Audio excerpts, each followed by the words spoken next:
And I remember our geography teacher saying that that there was talk about another ice age coming in at that point, or then some people thought it was warming, blah blah blah, and he didn't really put things one way or the other.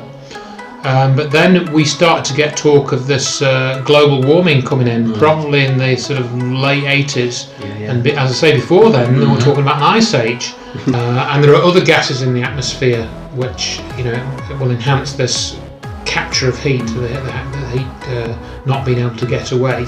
One of which is actually water vapour, which is an important gas, and that actually has a bigger greenhouse effect than carbon dioxide does, which is another of the sort of silly things that comes into this when you start to study it. Now, of course, the die-hard climatologist, global warming believers will argue that water vapour is different because it behaves differently and it sits at a different level in the atmosphere and blah blah blah. So they will give various arguments as to why water vapour isn't really as significant as carbon dioxide. But one of the things which you can soon find out about carbon dioxide is that the actual proportion it is of the atmosphere is very small. I think it's something like 0.0013% of the atmosphere. So it's a tiny fraction of what the overall atmosphere is.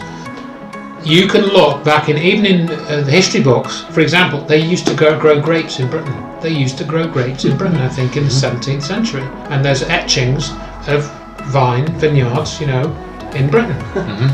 So the point is that it's been warmer in the past without any industrialisation. Before the current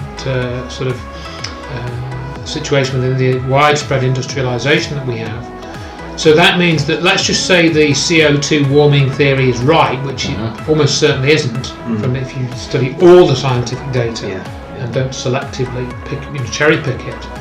It's not necessarily going to be a problem anyway. I mean,